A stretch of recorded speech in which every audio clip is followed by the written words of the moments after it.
Atlas নামে AI চালিত নতুন ওয়েব ব্রাউজার উন্মোচন করেছে কে? বাংলাদেশের এলডিসি থেকে উত্তরণের সিদ্ধান্ত গৃহীত হয় কোন সংস্থার সুপারিশে? বাংলাদেশ পরিসংখ্যান ব্যুরোর তথ্যমতে 2024-25 অর্থবছরে বাংলাদেশের মাথাপিছু আয় কত?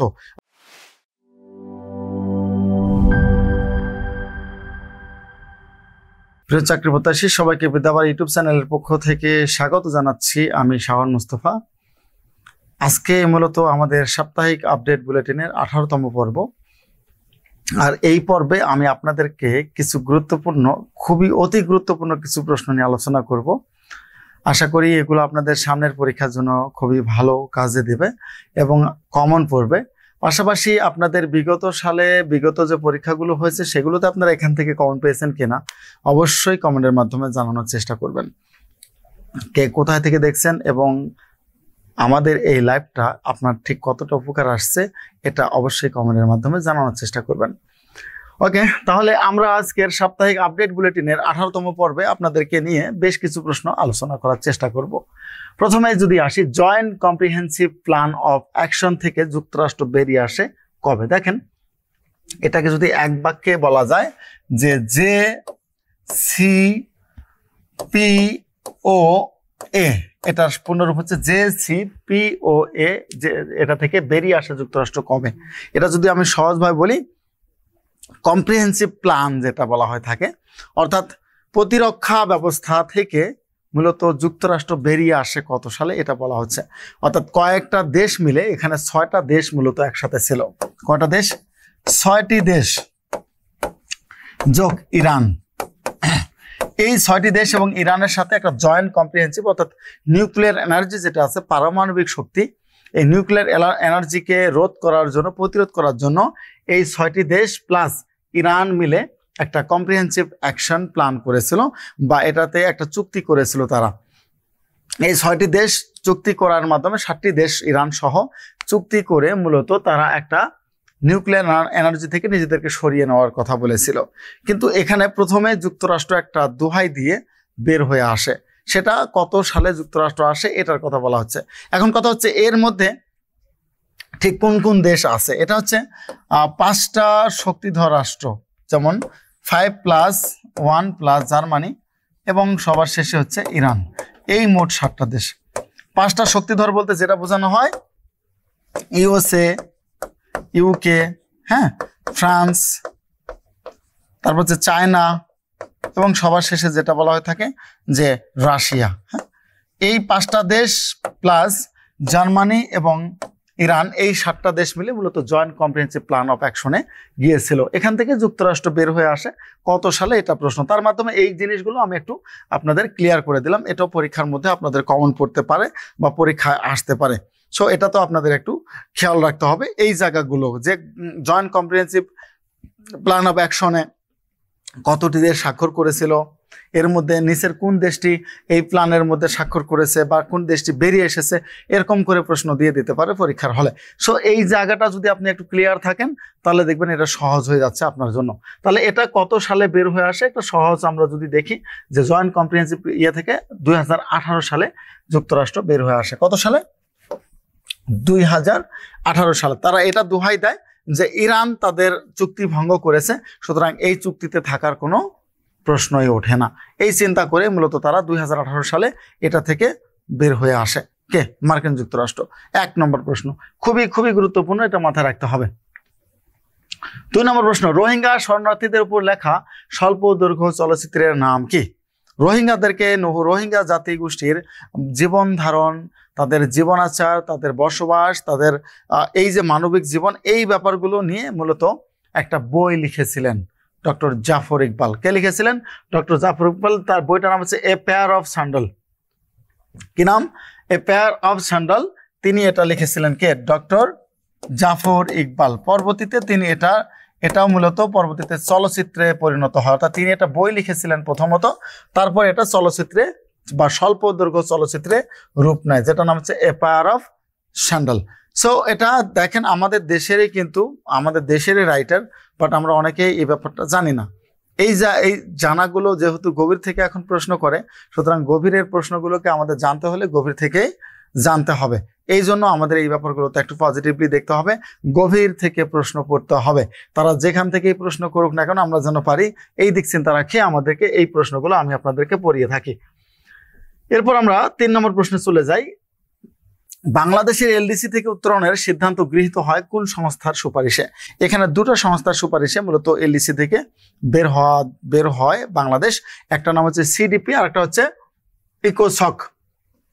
সিডিপি এবং ইকোসক এই দুটোই হচ্ছে জাতিসংঘ বিশেষায়িত দুটো সংস্থা, ঠিক আছে।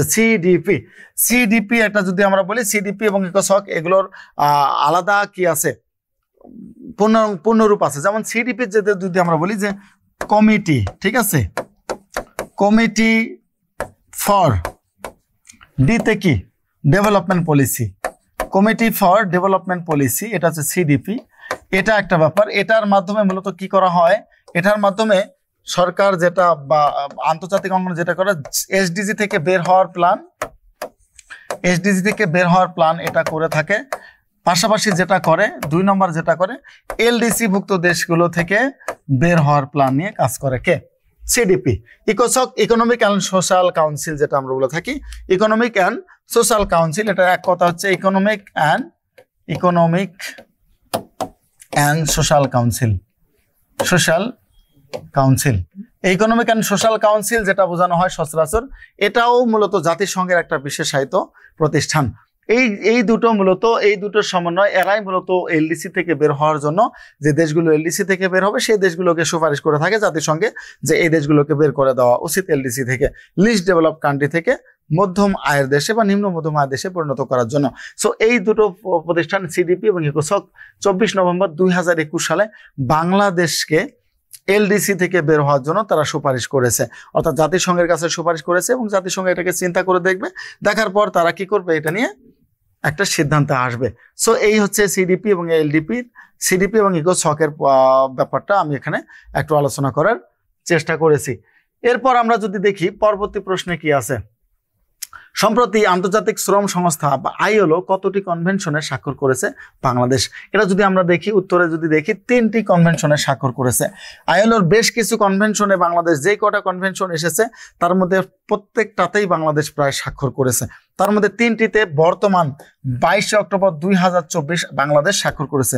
কনভেনশনগুলো যদি আমরা দেখি, কনভেনশন নাম্বারগুলো যদি দেখি, কনভেনশন নাম্বারের মধ্যে প্রথমে বলা হচ্ছে কনভেনশন নাম্বার 155, কনভেনশন নাম্বার 187 এবং কনভেনশন নাম্বার 190।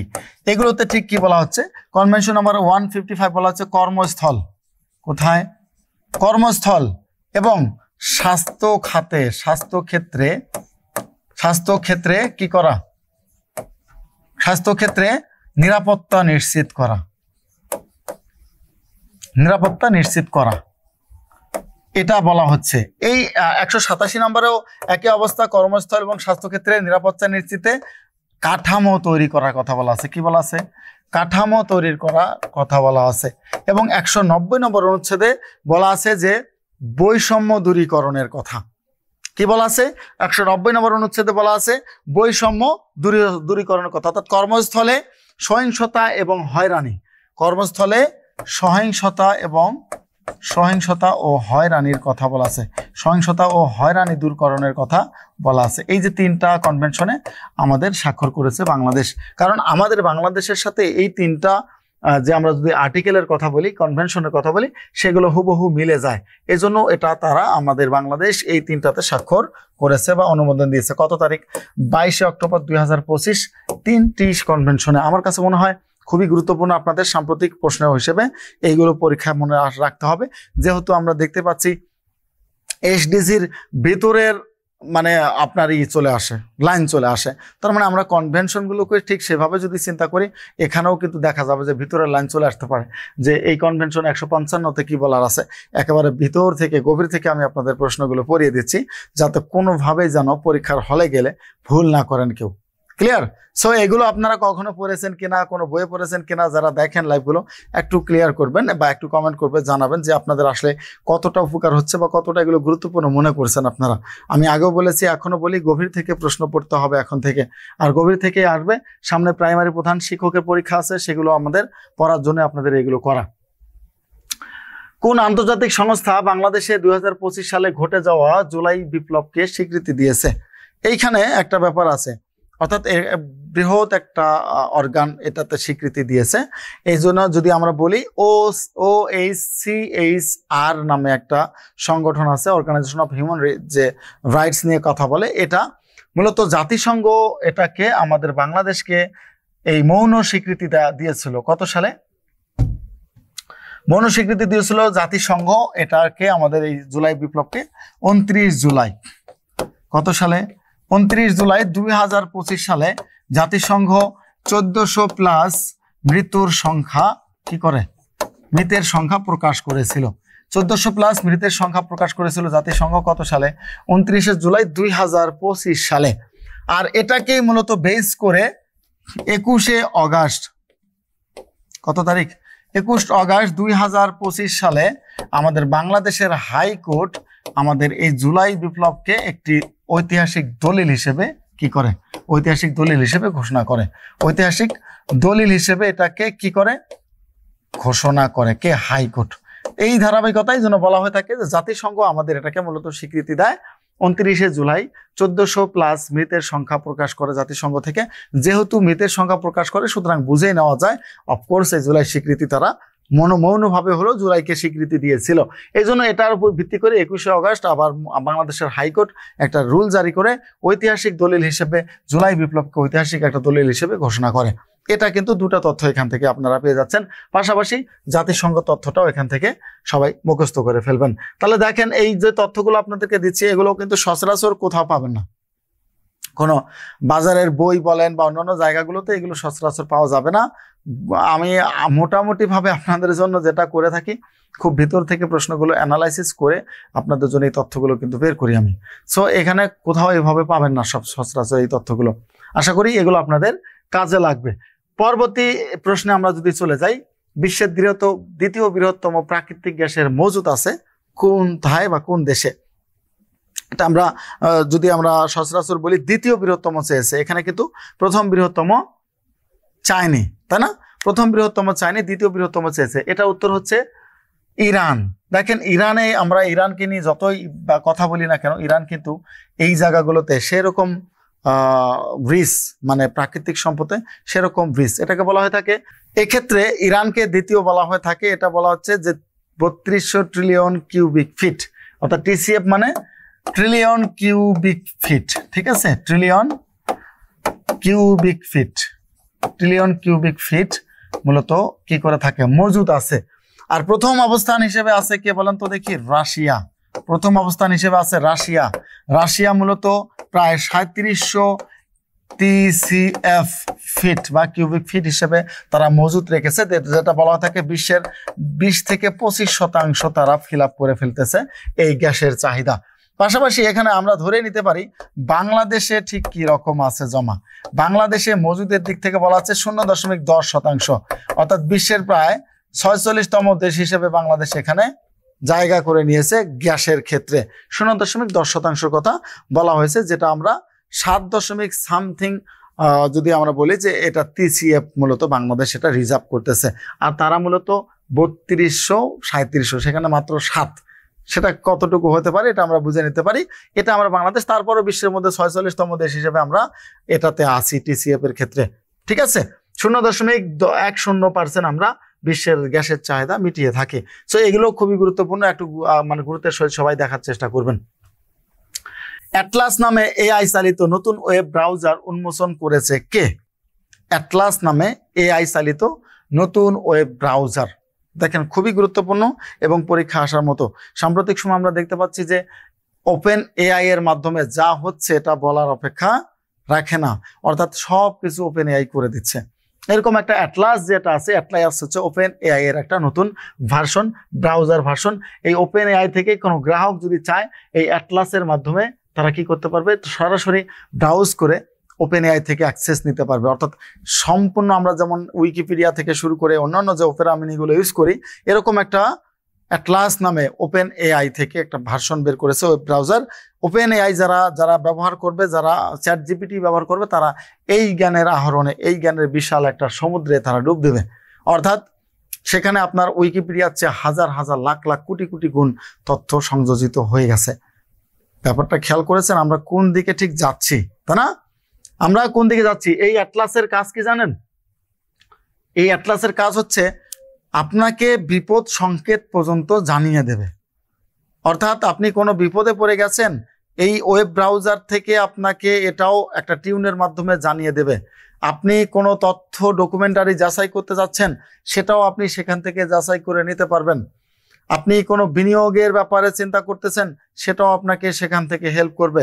আপনি কোনো কন্টেন্ট বানানোর জন্য চিন্তা করতেছেন, সেখানে সুন্দর করে আপনি ওপেন ব্রাউজ করে সেখান থেকে আপনার এই জ্ঞানের আধার থেকে আপনার কন্টেন্ট বানিয়ে নিতে পারবেন। এটা ওপেন এআই এর মাধ্যমে করা। গ্রাহকরা প্রয়োজনের চেয়েও অনেক বেশি কিছু পাবে এই অ্যাটলাস নামক ওয়েব ব্রাউজার থেকে, যেটা ওপেন এআই বের করেছে। আপনি বুঝতেই পারতেছেন ওপেন এআই বের করা মানে হচ্ছে তার এই ভার্সন এটা, তাই না? উইকিপিডিয়া তো আমরা মানুষরা সংযোজন করি, বিয়োজন করি, বাদ দেই, অনেক ক্ষেত্রে ভুল তথ্য দেই, বাট তারা তো ওরকম দেবে না। তারা একেবারে অ্যাকুরেট তথ্যগুলো তো ধরে রেখেছে। এই জন্য অ্যাটলাস নতুনভাবে আপনার বিশ্বে আলোড়ন সৃষ্টি করে দিচ্ছে। আর সামনে যে আসলে কি হবে এটা বলাটা অনেকটাই মুশকিল হয়ে যাচ্ছে এই ওপেন এআই এর খেলাতে। আসলে আমরা মানুষের কাজকর্ম হারাবো এটা নিশ্চিত থাকা যায়, এবং আমরা অনেক কিছুই হারাবো। ওপেন এআই আপনার মানুষের মতো কথা বলবে, সবকিছু করে দেবে, বুঝেছেন তো? যাই হোক, এই অ্যাটলাস চলে এসেছে ওপেন এআই এর একটা ভার্সন হিসেবে, ব্রাউজার হিসেবে। জানি না ঠিক কি হতে পারে। সম্প্রতি যুক্তরাষ্ট্র রাশিয়ার কোন দুটি বৃহত্তম তেল কোম্পানি স্পেনের ওপর নিষেধাজ্ঞা ঘোষণা করেছে? রসনেফট এবং লুক অয়েল কোম্পানি। এটা জাস্ট সম্পূরক প্রশ্ন হিসেবে পড়ে নেবেন সবাই, তার কোনো সমস্যা নেই, এর বাইরে আসার সম্ভাবনাও খুবই কম। বাংলাদেশ পরিসংখ্যান ব্যুরোর তথ্য মতে 2024-25 অর্থ বছরে বাংলাদেশের মাথাপিছু আয় কত? অর্থাৎ আমাদের মাথাপিছু জিএনপি কত? মাথাপিছু আয় বলতে মাথাপিছু জিএনপি, গ্রস ন্যাশনাল প্রোডাক্ট কত? 2820 মার্কিন ডলার। কত? 2820 মার্কিন ডলার হচ্ছে আমাদের মাথাপিছু আয় বা জিএনপি। কার তথ্য মতে? ঢাকা বিশ্ববিদ্যালয় যে তথ্য দিয়েছে, বাংলাদেশ পরিসংখ্যান ব্যুরো যে তথ্য দিয়েছে, এই বাংলাদেশ পরিসংখ্যান ব্যুরোর তথ্য অনুযায়ী আমাদের এখন মাথাপিছু আয় 2820 ডলার। এখন সচরাচর বলা যায় যে 2820 ডলার আমাদের মাথাপিছু আয়, কিন্তু আমাদের আয় কতটুকু? আপনার আয় কতটুকু? আপনি যে এখানে আছেন বা আমার লাইভ দেখতেছেন, ইউটিউব দেখতেছেন, আপনার কিন্তু আয় অনেকের জিরো, তাই না? অনেকের আয় হচ্ছে জিরো। আপনারা এখনো চাকরি বাকরি কিছুই পান নাই, চাকরি পাইলে তারপরে না আয়ের ব্যাপারটা খেয়াল করা যায়। এই যে আপনি 2820 মার্কিন ডলারকে যদি আমি টাকায় কনভার্ট করি, তাহলে প্রায় 3 লাখের মতো টাকা, তাই না? তো আপনার মাসিক আয় কি, আপনার মাথাপিছু আয় কি 3 লাখ হবে? হবে না। এটা কিভাবে আসলো? অর্থাৎ ওই যে যারা 3 কোটি 300 কোটি তারা ইনকাম করতেছে, ওই টাকাটা আপনার মাথাপিছু ভাগ দিচ্ছে, ওই টাকাটা মাথাপিছু ভাগ দিয়ে আপনার এই মাথাপিছু আয় বের করে ফেলতেছে। কিন্তু আসলে কি আমরা ওই আয়টা করি কিনা? যদি আমি কখনো চাই যে আমার মাথাপিছু আমাকে ফেরত দেওয়া হোক, কোত্থেকে দেবো বলেন তো? এগুলো জাস্ট আমার কাছে এটা মনে হয় যে অযথা একটা হিসাব। এটা দিয়ে জাস্ট আমাদের সামগ্রিক আয়কে বিবেচনা করা হয়, কিন্তু মানুষ হিসেবে আমার মাথাপিছু আয় কখনো এত হতে হয় না। ওই যারা করে তারা করে ফেলে, যারা নাই তো তারা নাই, তাদের মধ্যে কোনো ইনকামই নাই। বাংলাদেশের সংবিধানের কত নং অনুচ্ছেদে জনস্বাস্থ্য ও নৈতিকতার সম্পর্কে বলা আছে? বাংলাদেশের সংবিধানের 18 নম্বর অনুচ্ছেদে জনস্বাস্থ্য এবং নৈতিকতার কথা বলা আছে। জনস্বাস্থ্য এবং নৈতিকতার কথা বলা আছে, অর্থাৎ নৈতিক হবো, আমাদের জনস্বাস্থ্যের চিন্তা করব এবং নৈতিক স্খলন যেন না ঘটে, এই কথা বলা আছে 18 নম্বর অনুচ্ছেদে। এর আগে কিন্তু আরেকটা আসছিল 17 নম্বর অনুচ্ছেদে। কি বলা আছে বলেন তো? 17 নম্বর অনুচ্ছেদে হচ্ছে অবৈতনিক শিক্ষা। কি বলা আছে? অবৈতনিক শিক্ষা, অবৈতনিক ও বাধ্যতামূলক শিক্ষার কথা বলা আছে। বাধ্যতামূলক শিক্ষার কথা বলা আছে 17 নম্বর অনুচ্ছেদে। এরপর যদি আমি দেখি আরো কাছাকাছি যদি 2-1টা অনুচ্ছেদ বলি, 22 নম্বর অনুচ্ছেদে বিচার বিভাগের স্বাধীনতার কথা বলা আছে। কি বলা আছে? বিচার বিভাগের স্বাধীনতার কথা বলা আছে। কত নম্বর অনুচ্ছেদে? 22 নম্বর অনুচ্ছেদে বলা আছে। এরকম করে আরো 27 থেকে 47 যদি চাই সংবিধানের পুরোটা আপনাদের লিখে দেওয়া যাবে। যাই হোক, কাছাকাছি যেগুলো আছে কাছাকাছি ব্যাপারগুলো নিয়ে একটু আলোচনা করলাম। এটা হচ্ছে অবৈতনিক ও বাধ্যতামূলক শিক্ষা 17, 22 নম্বর হচ্ছে বিচার বিভাগের স্বাধীনতার কথা বলা আছে, এবং 18 নম্বর অনুচ্ছেদে বলা আছে জনস্বাস্থ্য এবং নৈতিকতা সম্পর্কে। যেহেতু বিসিএস এই প্রশ্নগুলো আসে, সুতরাং খুবই গুরুত্ব দিয়ে আপনারা এটা পড়ে ফেলবেন। আসিয়ানের 47তম সম্মেলন কোথায় অনুষ্ঠিত হবে? এটা অলরেডি অনুষ্ঠিত হয়ে গেছে, ঠিক আছে? যেহেতু আমাদের আগের সপ্তাহের প্রশ্ন এগুলো, এজন্য আমরা হবে হিসেবে নিয়েছি। এটা হচ্ছে কুয়ালালামপুর, মালয়েশিয়া। কোথায়? কুয়ালালামপুর মালয়েশিয়া আসিয়ানের কততম সম্মেলন? 47তম সম্মেলন। 26 থেকে 28 অক্টোবর পর্যন্ত, এটা আজকে পর্যন্ত এটা স্থায়ী ছিল। এটা আজকে তো 29 তারিখ, 28 তারিখ। সো আজকে পর্যন্ত এটা গতকাল পর্যন্ত ছিল, আজকে 29 তারিখ। এই জন্য আপনারা হবে না হয়ে হবে প্রশ্ন উত্তরে।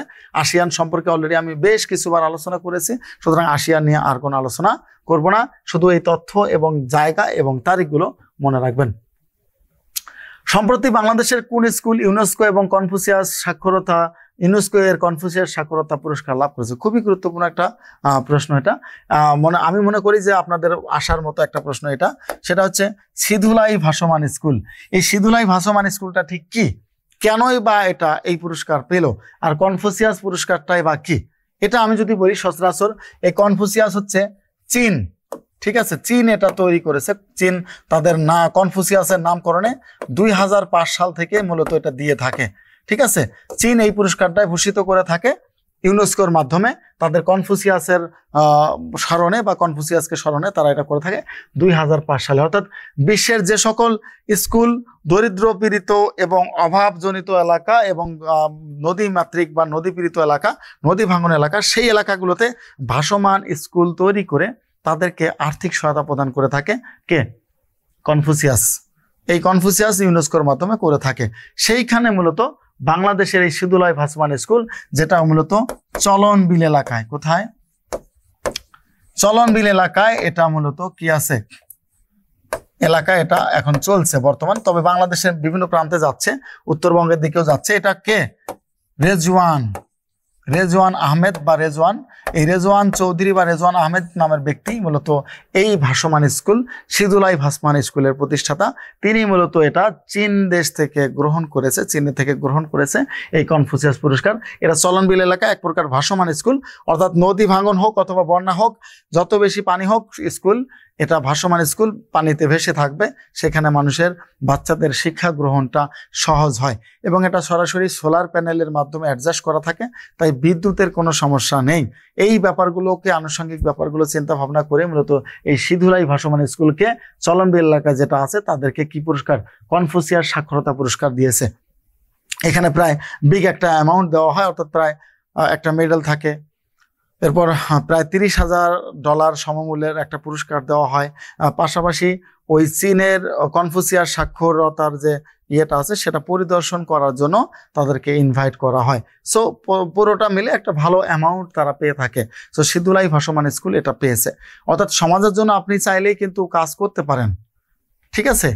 আপনি চাইলেই সমাজের ভালোর জন্য, সমাজের মানুষের জন্য কাজ কিন্তু করতে পারেন। কিন্তু আমরা সচরাচর সহজে সবাই এটা চাই না যে আমি সমাজের কিছু করি বা আমি সমাজের কোনো কাজ করি। এই যে সিধুলাই ভাসমান স্কুল, আপনি চাইলে সব জায়গা থেকে নিজেকে প্রতিষ্ঠিত করতে পারেন। হয়তো আপনার কাছে মনে হবে যে আমি মনে হয় কিছুই করছি না, কিন্তু আপনি মানুষের কল্যাণে কাজ করেন, দেখেন অনেক বেশি উপরে উঠে যাবেন, অনেক হাইলাইটিং হবেন এবং সামনের দিনগুলো আপনার অনেক ভালো হবে। শুধু আমরা দৌড়াই সরকারি চাকরি পাইতে হবে, সরকারি চাকরি পাইতে হবে, এটার জন্য আমরা মরিয়া হয়ে যাই। কিন্তু সরকারি চাকরি তার সবার আগে যেটা দরকার সেটা হচ্ছে আমি একজন ভালো মানুষ হতে চাই, তাই না? একজন ভালো মানুষ হওয়া জরুরি, মানুষের কল্যাণে কাজ করা জরুরি, মানবতার কল্যাণে কাজ করা জরুরি। আমি চাকরি পেলাম আর আমি ঘুষ দুর্নীতি করে এই পরিমাণ আর্নিং করলাম যে দুদিন পরে আবার সেগুলো ভোগ করতে তো পারছি না, পালিয়ে বেড়াচ্ছি, সেই দরকার তো নেই। আছে বাংলাদেশে, আছে না এমন কিছু? বাংলাদেশে এমন কেউ আছে, এমন কিছু আছে যারা লাখ লাখ কোটি কোটি হাজার কোটি টাকার মালিক, কিন্তু পালিয়ে বেড়াচ্ছে, কোথাও শান্তি মতো এক মুঠো খাইতেও পারতেছে না। তাহলে ভাই, আমি যদি দুর্নীতি না করতাম, আমার এই জায়গা হতো, এই পরিস্থিতি হতো, আমি তো তাহলে ভালো থাকতে পারতাম। এই যে কত হাজার কোটি টাকা একটা ফ্ল্যাট থেকে কয়েক শত 3 পিস বের হয়, কয়েক শত পাঞ্জাবি শেরওয়ানি পোশাক আশাক বের হয় একজন মানুষের, একটা সেনা কর্মকর্তার, ঠিক তার জীবনে কি এত কিছু দরকার থাকে না? আপনি চাইলেও তো মানবতার কল্যাণে কাজ করতে পারতেন। মানুষের ঠিক কি লাগে ভাই, আমি বুঝি না। হ্যাঁ, 3-4 কোটি টাকা হলে একটা মানুষ জীবদ্দশায় সুখে শান্তিতে বসবাস করতে পারে। এরপরেও আমরা খাই অবস্থাতে সারাক্ষণ থাকি। এই যে মানুষগুলো যে সমাজের জন্য কাজ করে যাচ্ছে, এখানে ভাসমান স্কুল, সে হয়তো বা ফিনান্সিয়ালি অতবার বেশি রিস্ক না, তার মধ্যে একটা আগ্রহ আছে যে আমি সমাজের এরকম অবহেলিত বাচ্চা কাচ্চাদের নিয়ে আমি স্কুল প্রতিষ্ঠা করব, আপনিও করেন না কেন? আমরা তো একটা মসজিদের 1 কাঠা জমি 1% জমি দান করতেও আমাদের বুক থুক থুক করে কাঁপে, তাই না? আপনার এদিকে 50 বিঘা 100 বিঘা জমির মালিক আপনি, কিন্তু আপনার এই বুকটা কাঁপতেছে। একটা গরিব মানুষকে দান করবেন, শীতের মধ্যে কম্বল দিবেন, বন্যার মধ্যে ত্রাণ দিবেন, অথবা খুব বেশি যদি আমি বলি যে শীতে, বন্যায়, ঈদে বা রমজানে আপনি তাকে কিছু দান করবেন, এই জায়গায় তো আপনার বুক কাঁপে। 500 টাকা, 1000 টাকা, 2000 টাকা, 10,000 টাকা, 5,000 টাকা, আপনার হিউজ টাকা আছে, কিন্তু আপনার বুক কাঁপে, আপনি দিতে পারতেছেন না। কিন্তু আপনি একবার ভাবেন না যে আপনার এই টাকার উপরে তার রিজিক আছে, এই টাকার উপরে তার কি আছে? রাইট আছে, অধিকার আছে। দিয়ে দেখেন কি রকম মানসিক প্রশান্তিটা পান। সো মানুষের কল্যাণে কাজ করেন। যে ভাসমান স্কুল, ভাসমান হাসপাতাল, ভাসমান মানে ক্লিনিক, এগুলো তো মানুষই করে, তাদেরও চাওয়া পাওয়ার মধ্যেই এটা করে ফেলে। আপনিও করেন না কেন? মানুষের জন্য কাজ করেন, অনেক ভালো কিছু হবে। এটা আমি পড়ার পরে আমার খুবই ভালো লেগেছে, এটার কাজকর্ম আমার খুব ভালো লেগেছে, এবং এটাকে আমি খুব ভালো করে মানে গ্রহণ করেছি, খুব ভালো লেগেছে আমার ব্যাপারটা।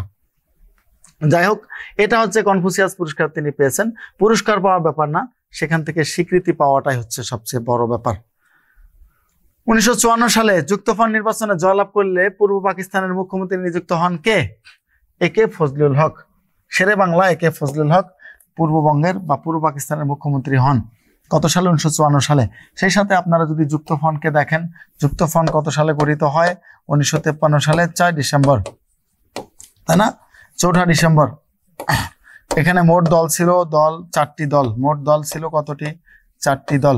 এই সরকার স্থায়ী ছিল কতদিন? মাত্র 56 দিন। সো এগুলো একটু সম্পূরক হিসেবে নিয়ে নিতে পারেন। এই 4টি দল 1953 সালে 4 ডিসেম্বর প্রতিষ্ঠিত হয়। এখানে প্রধান হিসেবে ছিলেন শেরে বাংলা একে ফজলুল হক। সো এই কয়টা আসে এখান থেকে মোটামুটি ভাবে পরীক্ষার জন্য। এই কয়টা তথ্য আপনারা সবাই মুখস্থ করলে হয়ে যাবে বা সুন্দর করে পড়লে হয়ে যাবে আশা করি। তারপরে প্রশ্ন আমরা চলে আসি, বিশ্বের শীর্ষ স্বর্ণ ব্যবহারকারী দেশ কোনটি? অর্থাৎ স্বর্ণ ব্যবহার শুধুমাত্র গহনা, অর্নামেন্টস, হাতে পায়ের জন্য কিন্তু না, স্বর্ণের ব্যবহার প্রত্যেকটা খাতেই মোটামুটি ভাবে কম বেশি হয়। ইভেন মানুষের খাবারের মধ্যেও স্বর্ণের ব্যবহার করা হয়। মানুষ খাবারও খায় স্বর্ণের মতো। এই যে আমরা যদি বলি মুকেশ আম্বানির যে ওয়াইফ আছে নীতা আম্বানি, সে কিন্তু যে পানিটা খায় সেটাতে কি আছে? স্বর্ণের হালকা প্রলেপ দেওয়া আছে। অর্থাৎ তার 1 বোতল বা এক কিলো পানির প্রাইস প্রায় বাংলাদেশি টাকায় বলা হচ্ছে প্রায় 3 লাখের মতো। সো তাহলে তিনি কি খায়, তাই না? ওইখানে এক প্রকার স্বর্ণের প্রলেপ দেওয়া থাকে, পানিতে স্বর্ণের লেয়ার দেওয়া থাকে। এই স্বর্ণ মানুষের স্বাস্থ্যের জন্য উপকারী। অর্থাৎ ওই যেটা খায় সেটা তার স্বাস্থ্যের জন্য উপকারী। এই জন্য দেখা যায় যে নীতা আম্বানি বৃদ্ধ হচ্ছে না, বুড়োই হচ্ছে না, তাই না? বয়স বেড়ে সারখার, কিন্তু বুড়ো হয় না। কেন হয় না? এদিকে মুকেশ আম্বানি বুড়ো হয়ে অবস্থা খারাপ, বাট নীতা আম্বানি হচ্ছে না, কারণ তার চেহারা বা তার রূপের পরিচর্যা সে ঠিকভাবে করছে। হয়তো বা এই অবস্থায় সে মরবে, ভিতরে বুড়ো হয়ে গেছে, উপরে বুড়ো না। আমরা ঐশ্বরিয়া রায়, ক্যাটরিনা কাইফ এদেরকে দেখি, এরা কিন্তু যখন মেকআপ ছাড়া বাইরে আসে তাদের চেহারা কোনো স্রুতি নাই, এখন আছে। অথচ এক সময়ের সবচেয়ে লাস্যময়ী অভিনেত্রী এরা, তাই না? লাস্যময়ী অভিনেত্রী হচ্ছে এক সময় এরা, এখন আবার চেহারা কুচকে গেছে। মেকআপ ছাড়া বাইরে আসলে মানে যে কি, অর্থাৎ আপনি কিন্তু এটাও একটা ইফেক্ট ফেলে। অর্থাৎ আপনি কোনো কিছু ইউজ করবেন না, আপনার ত্বক মোটামুটি ভালো থাকবে, কিন্তু ইউজ করার পর ছেড়ে দিবেন, তাহলে শেষ। তারা যেহেতু হিউজ পরিমাণ মেকআপের ব্যবহার করেছিল আর্টিস্ট হিসেবে, এজন্য যখন এটা ছেড়ে দেয় বা এটা থেকে বের হয়ে আসে, তখনই তাদের চেহারা পুরোপুরি ভ্যানিশ, অর্থাৎ অন্যরকম দেখা যায়। ছেলেগুলো ঠিক সেরকম, যারা দাড়ি রাখে না তাদের অবস্থাটাও দেখবেন এরকম হয়ে যায়। ঠিক আছে, এই সালমান খানকে আমরা কয়দিন আগে দেখেছি কিরকম চেহারা, এর আগে শাহরুখের আমরা রিয়েল চেহারা দেখেছি। তারা তো মূলত মিডিয়ার সামনে আসে একেবারে মেকআপ আর্টিস্ট, একদিন মেকআপ করতে 30, 40, 50 হাজার টাকা ব্যয় করে ফেলে একটা মেকআপের জন্য। সো আমরা তো ওই অবস্থায় তাদেরকে দেখি, কিন্তু মেকআপের বাইরে আসলে তাদেরকে আমরা কি দেখি, তাই না? এই যে স্বর্ণের ব্যবহার বা স্বর্ণের প্রলেপ থেকে আমি সেখানে গিয়েছিলাম, সবচেয়ে বেশি ব্যবহার করার দিক থেকে চায়না। কোন দেশ? চীন সবচেয়ে বেশি স্বর্ণের ব্যবহার করে। দ্বিতীয় দেশ হিসেবে আছে ভারত। আর বাংলাদেশের অবস্থান আরো অনেক পরে, 40-এর পরে। ঠিক আছে, বাংলাদেশের অবস্থান 40-এর পরে। ঢাকা বিশ্ববিদ্যালয়ের গবেষণা রিপোর্ট অনুসারে রাজধানীর বাতাসে কোন ক্ষতিকর উপাদান পাওয়া গেছে? এটা হচ্ছে সিলিকা, এক প্রকার সিলিকা, রেসপিরেবল সিলিকা। এটাকে বলা হয়ে থাকে, যেখানে মূলত ক্ষুদ্র বালিকণা কি থাকে, ক্ষুদ্র বালিকণা, তারপরে হচ্ছে তোমার ইটের খোয়া, ঠিক আছে, ইটের কণা, তারপর হচ্ছে রাসায়নিক পদার্থ, রাসায়নিক পদার্থ একেবারে সবগুলো ক্ষুদ্র রাসায়নিক পদার্থ, এগুলো ক্ষুদ্র আকারে মানুষের শরীরে ঢুকে পড়ে, ঢুকে আমাদের ফুসফুস, ক্যান্সার থেকে শুরু করে আলসার জাতীয় রোগের সৃষ্টি করে, এবং কোনো কোনো সময় আমাদের বৃহৎ ক্যান্সারের একটা কি করে সৃষ্টি করে। এই যে সিলিকা রেসপন্সিবল বা কি রেসপিরেবল, সিলিকা রেসপিরেবল নামে যে বালি উপাদানটা আছে, এটা মূলত আমাদের শরীরে প্রবেশ করে।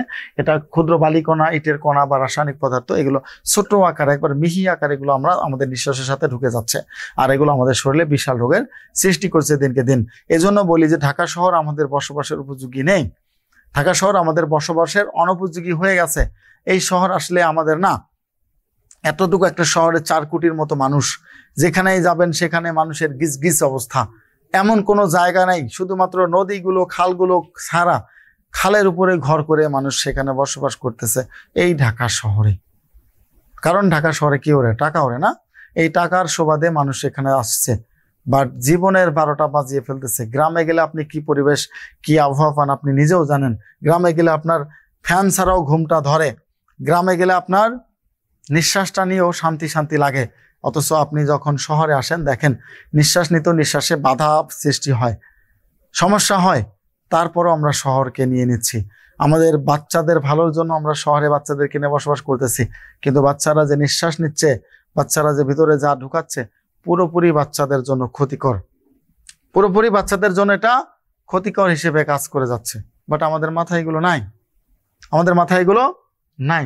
এই যে ব্যাপারটা সিলিকা করেছে, কোন দেশের মধ্যস্থতায় থাইল্যান্ড ও কম্বোডিয়ার মধ্যে যুদ্ধবিরতি শান্তি চুক্তি স্বাক্ষরিত হয়েছে? আমরা সবাই জানি যে সেখানে যুক্তরাষ্ট্র ছিল, যুক্তরাষ্ট্রের মধ্যস্থতায়। পাশাপাশি সেখানে মালয়েশিয়ার প্রধানমন্ত্রী ছিল আব্দুর রহমান, এবং যুক্তরাষ্ট্রের প্রধানমন্ত্রী ট্রাম্প কে ছিলেন? ট্রাম্পের মাধ্যমে কোথায়? আসিয়ানের সম্মেলনে। কোথায়? আসিয়ান সম্মেলনের মধ্যে, মূলত এই আসিয়ান যে সম্মেলন হলো, আসিয়ান সম্মেলনের মধ্যে 27 অক্টোবর এটা মূলত তাদের যুদ্ধবিরতির কথা বলা হয়। 26 অক্টোবর এটা নিয়ে তারা কথা বলে, এবং এটাতে দুইজনেই ছিল, ডোনাল্ড ট্রাম্প ছিল এবং মালয়েশিয়ার প্রধানমন্ত্রীও ছিল।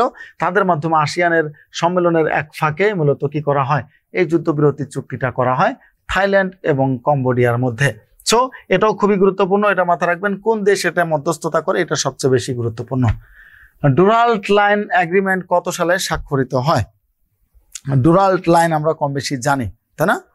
ডুরাল্ড লাইন সম্পর্কে আমরা কম বেশি জানি যে এটা মূলত আফগানিস্তান এবং পাকিস্তানের মধ্যে একটা লাইন, কিন্তু আফগানিস্তান কখনো এটাকে স্বীকার করে নেয়নি। আফগানিস্তান কখনো এটাকে কি করেনি, স্বীকার করে নেয়নি যে এটা তাদের, বা এটা মানে তাদের দেশের লাইন, বা এটা তাদের নিজস্ব লাইন। ওকে, এটা মূলত আমরা যদি বলি, এটা 1893 সালের 12 নভেম্বর, ঠিক আছে। আফগানিস্তানের তৎকালীন সময় আফগানিস্তানের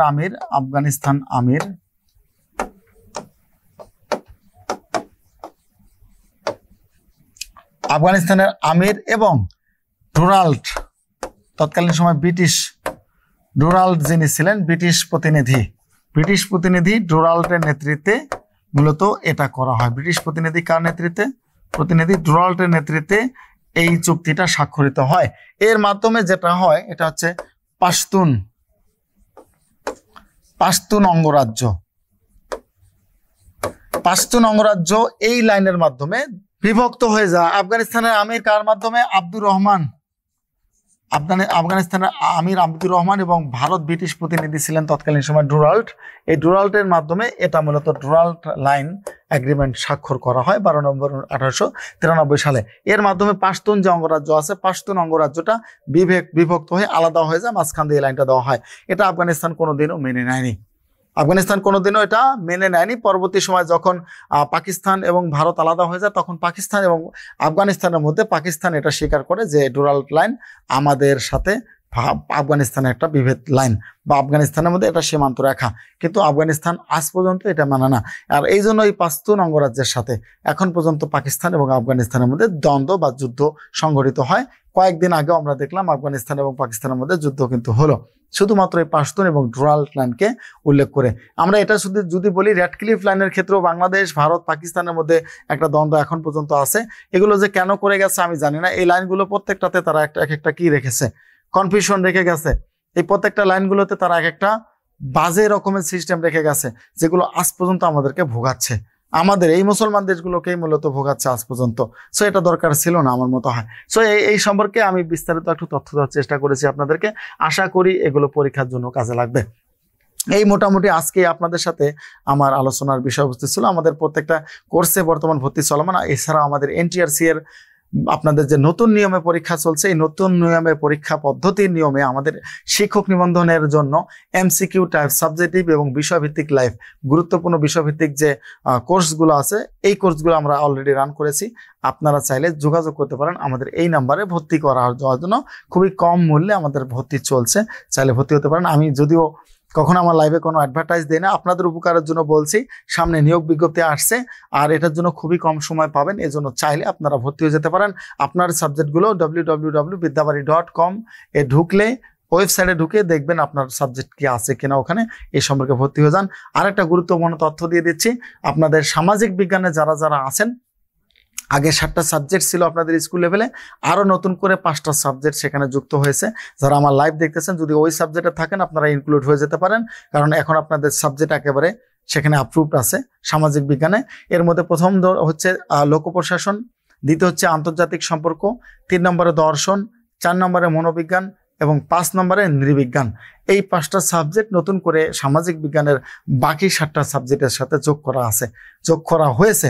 এই সাবজেক্টে যারা আছেন, ভোগান্তিতে আছেন, বিভিন্ন বিষণ্ণতা আছেন, আপনারা এখন থেকে শিক্ষক নিবন্ধনের স্কুল পর্যায়ে পরীক্ষা দিতে পারবেন। সুতরাং শিক্ষক হওয়ার যে আশা, শিক্ষক হওয়ার যে আপনাদের স্বপ্ন ছিল, সেটা হয়তো সামনের দিকে বাস্তবায়ন হয়ে যাচ্ছে। আশা করি সেই জায়গায় আপনারা ভালোভাবে কাজে লাগাতে পারবেন। আজকের মতো আর বাড়াবো না, আপনারা সবাই ভালো থাকবেন, সুস্থ থাকবেন। ইনশাল্লাহ আগামী সপ্তাহে আবার আপনাদের নতুন কোনো আপডেট তথ্য নিয়ে সামনে আসবো। সেই পর্যন্ত সবাই ভালো থাকবেন, সুস্থ থাকবেন। আল্লাহ হাফেজ।